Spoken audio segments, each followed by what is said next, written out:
injury. For the fourth straight game, he's out. And made it close, but Philadelphia got the win. They double Embiid on the opening possession. And the shot clock at 3 points of the game, knocking down the foul line. Jay, it's 5-0 Philly. Paul George, as we mentioned, has been under the weather the last few days, not COVID years, which when you consider the Clippers' history, that's quite an accomplishment. Now in his first year with Philly. Shoot the mid-range or post up and just draw fouls. And that's why I think he's in the running for MVP, because he... George lost his footing and turns it over. Should still be able to make the layup, though. Here's Jackson to Morris for 3. And everybody buying in and understanding who's doing what has been great to see. Paul George now, after starting 7 of 8, the Clippers on an 8-1 run, but they're still down 10. On the floor for the Clippers, playing his 7th game with Los Angeles after coming over in a trade with the Hawks. On the winning track, because we all felt the Clippers were good enough to be at least in the conference final. There's Shake Milton getting to the rim and scoring. To continue his dominating ways offensively, because that is a talent that needs to be in this league. Here's Milton being guarded by Terrence Mann. Shot clock at 2. Korkmaz gets rid of it as we start the second quarter in Philadelphia. Here's Maxey taking it to the cup. 40s. In the NFL, we're seeing quarterbacks play until their mid, maybe late 40s. A lot of threes, 18 three-point attempts, and only 9 shots taken from inside the arc.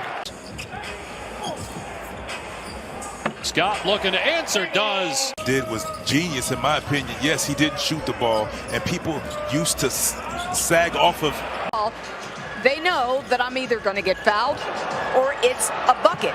So, right foot injury. Philadelphia leading the Clippers midway through the second quarter, 43-29. Here's Jackson for 3. The Clippers over the limit as Simmons pokes it away from Morris. Led the league in steals a year ago, but it ends up 13-point Philadelphia lead. Here's Simmons. There's how you throw it down. Point and still putting up almost 30 points a game or 30 points a game and keeping his team afloat. Paul George trying to get the step back. Danny Green would not leave his feet, though. Patterson going to try again, hit it again. That's causing these turnovers and deflections. I mean, that's what you want. He's bought in, there's no question, to the team defensive. Offensive rebound to a 3. I don't care what the percentage is of the shooter. You typically see a made 3. yeah, Dave, I asked Ty Lue what the Clippers have to do to just keep chipping away. I only had it for 10 games. That says a lot about Ty Lue, and you knew he was destined to be in this position. Their hands in the passing lane or at the dribbler, making it tough to get downhill, and then you see in the great defense. Here's Korkmaz putting it on the floor, hangs in the air. No, there's Embiid. Last year, obviously the agony of defeat and just not living up to what their potential is. And on my courtside app, turnover there by the Clippers. Simmons in go here in the third. Shake Milton on the floor, got foul trouble in the first half. Good ball, down 6. Rondo feeds George, stepping into it. A pin down for him just to get him, or pick and roll, pick and pop to get him in the center of the floor and let him do his thing. Either this quarter, and he's made just about every shot he's taken here in the quarter. He's 11 of 21 now for the field. If you have, I mean, they put shooters around him, so if he could stay healthy, stay locked in and committed, he'll be in the. Here's Rondo to Patterson, who had 8 points off the bench in the first half. Hit. Maxey driving. Tolliver. Korkmaz going to try it again. Being that it's still a pandemic and not a lot of fans there, you want to keep the interest. And I was knowing Patterson will be wide open for 3 on the backside. Now Kennard with the assist. 3-point game here. Simmons got.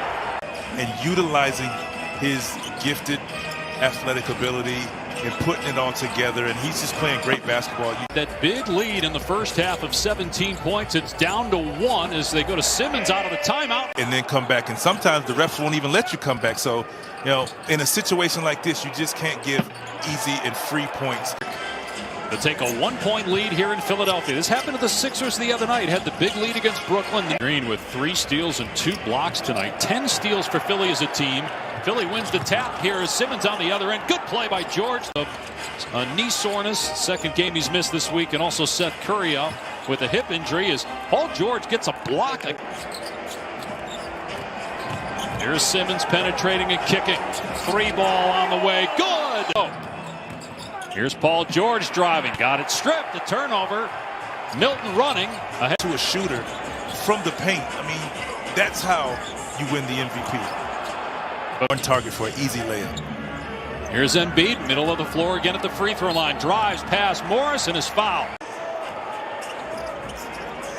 Simmons lobbing it down court to Korkmaz. Business for their team. 12-4 run by Philly. Great call out of the timeout. Great ball movement, great patience. And then they end up fouling Danny Green, a 74% free throw shooter. Here we go, Danny Green to make it a 3-point Philadelphia lead. Morris for 3, no good. Loose ball, Feigl has it, Embiid.